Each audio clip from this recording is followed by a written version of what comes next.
Hello welcome to my YouTube channel info planet India. Friends, ఈరోజు మనం చూడబోతున్నాం Aadhaar card plus pan కార్డ్ని మనం ఎలా లింక్ చేసుకోవాలి. దీనికోసం మన ఫోన్లో ఉన్న క్రోమ్ బ్రౌజర్ని ఫస్ట్ ఆఫ్ ఆల్ అయితే మనం ఓపెన్ చేసుకోవాలి.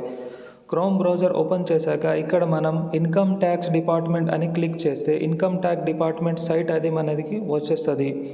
ఇక్కడ వచ్చిన ఇన్కమ్ ట్యాక్స్ డిపార్ట్మెంట్ సైట్ లోపలికి వెళ్ళాక మనకు చూడండి ఇలాంటి ఇంటర్ఫేస్ అనేది మనకు కనిపిస్తుంది. దీని కిందికి మనం స్క్రోల్ చేసుకోవాలి. చూడండి ఎక్కడి వరకు స్క్రోల్ చేయాలంటే లాస్ట్ కిందికి పోయినాక కింది నుంచి థర్డ్ ఆప్షన్ అది మనకు లింక్ ఆధార్ స్టేటస్ అనేది ఇక్కడ మనకు కనిపిస్తుంది.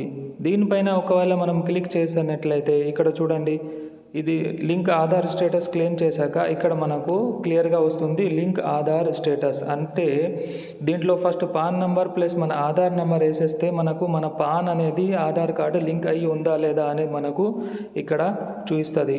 ఇది ఎందుకు చాలా ఇంపార్టెంట్ అంటే ఇప్పుడు గవర్నమెంట్ ఇండియా అనేది అందరికీ మనకు ఒక డెడ్ లైన్ ఇచ్చింది. ఏదైతే డిసెంబర్ 31 లోపల మనమైతే pan card plus Aadhaar card link చేసుకోకపోతే మన బ్యాంక్ అకౌంట్కి అనేది చాలా ప్రాబ్లం వస్తుంది. మన ట్రాన్సాక్షన్ కరిగా రావు. తర్వాత ఏంటంటే మన ట్రాన్సాక్షన్స్కి వాళ్ళు లిమిట్ చేసేస్తారు.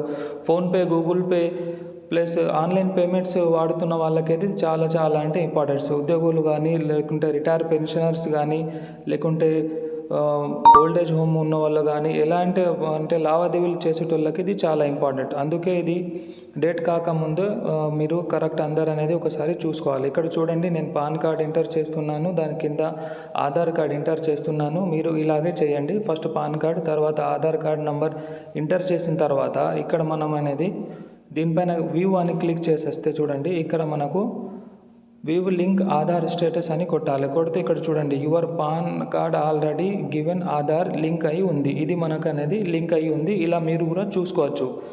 దాదాపు ఏంటంటే అందరిది లింక్ అయి ఉంటుంది. ఒకవేళ మీకు లింక్ కాకపోతే ఏం చేయాలంటే ఇప్పుడు చూడండి అదే ఇప్పుడు పోయిన దాని కిందలో లింక్ ఆధార్ అని ఇంకో ఆప్షన్ ఉంది.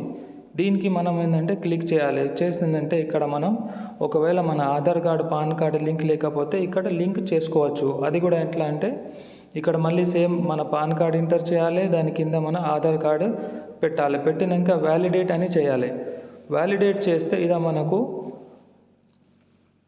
క్వశ్చన్స్ అడుగుతుంది. అంటే ఇప్పుడు మనం దీనికి 1000 రూపీస్ పే చేయాల్సి వస్తుంది అన్నమాట. వ్యాలిడేట్ చేశాక ఇప్పుడు చూడండి కంటిన్యూ టు పే త్రూ ఈ పే ట్యాక్స్ అని వస్తుంది. దీనిపైన కూడా మనం క్లిక్ చేసేస్తే తర్వాత మనకు ఇక్కడ పాన్ కార్డ్ నెంబర్, తర్వాత ప్లస్ మళ్ళీ ఒకసారి కన్ఫర్మ్ పాన్ కార్డ్ నెంబర్, తర్వాత మన మొబైల్ నెంబర్ వేసి కంటిన్యూ అని చేయాల్సి వస్తుంది.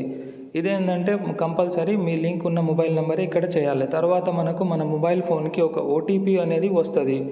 ఆ ఓటీపీని మీరు ఏం చేయాలంటే ఇక్కడ ఓటీపీ ఎంటర్ చేశాక మళ్ళీ కంటిన్యూ మీద క్లిక్ చేయాలి. కంటిన్యూ మీద క్లిక్ చేస్తే మీ డీటెయిల్స్ ఒకసారి అన్నీ వస్తాయి. అన్నీ చూసుకొని మళ్ళీ ఒకసారి కంటిన్యూ క్లిక్ చేయాలి. ఎందుకంటే మీరు ఎంటర్ చేసిన కరెక్ట్ ఉందో లేదా. కంటిన్యూ క్లిక్ చేస్తే ఇక్కడ 2 ఆప్షన్స్ మీకు వస్తాయి చూడండి. కింద ఒక ప్రొసీడ్ ఉంది, మీరు పైన ప్రొసీడ్ని క్లిక్ చేయాలి. పైన ప్రొసీడ్ క్లిక్ చేస్తే మీకు మళ్ళీ 2 ఆప్షన్ వస్తుంది. ఫస్ట్ 2023-24 సెలెక్ట్ చేసుకోవాలి. దాని కింద అదర్ రిసిప్ట్ 500 అని సెలెక్ట్ చేసుకోవాలి. దీంట్లో మీరు కన్ఫ్యూజన్ కాకూడదు. 1000 కట్టాలి 500 ఎలా కానీ ఇది ప్రాసెస్ ఇలాగానే ఉంది. మీరు 500 అదర్ రిసిప్ట్ అని సెలెక్ట్ చేసుకోవాలి. చేశాక మళ్ళీ మీరు కంటిన్యూ మీద ఒకవేళ క్లిక్ చేస్తే మన ఆప్షన్ అనేది ఇక్కడ పేమెంట్ ఆప్షన్ వస్తుంది. పేమెంట్ ఆప్షన్ వచ్చాక మీరు ఏది పేమెంట్ వాడాలనుకుంటున్నారో నెట్ బ్యాంకింగ్ అయినా, డెబిట్ కార్డ్, క్రెడిట్ కార్డ్ దేంతోనైనా పేమెంట్ చేయాలనుకుంటే దీంతో పేమెంట్ చేసేసుకుంటే మీకు అనేది మీ Aadhaar card confirmation PAN card link అనేది అయిపోతుంది. కంపల్సరీగా ప్రతి ఒక్కరు ఇది చేసుకోండి. మీ రిలేటివ్ ఫ్యామిలీస్ మెంబర్స్ ఎవరైనా వాళ్ళకి ఇది షేర్ చేయండి. కంపల్సరీ చేసుకోవాలి 31 లోపల అనేది. ఎందుకంటే ఇది చాలా జాగ్రత్త, చాలా ముఖ్యమైన విషయం. చేయకపోతే మనకు ఏంటంటే చాలా ప్రాబ్లమ్స్ వస్తాయి. లేకుంటే ఇప్పుడు 1000 రూపీస్ ఫీజు ఉంది. ఇది చేయకపోతే మళ్ళీ డెడ్ లైన్ పోయినాక తర్వాత మళ్ళీ గవర్నమెంట్ ఫీజు కూడా పెంచుకోవచ్చు. లేకుంటే ఈ ప్రాసెస్ అయినా మళ్ళీ తీసేస్తే మనకు చాలా ప్రాబ్లమ్స్ అయ్యి వస్తాయి. So thank you.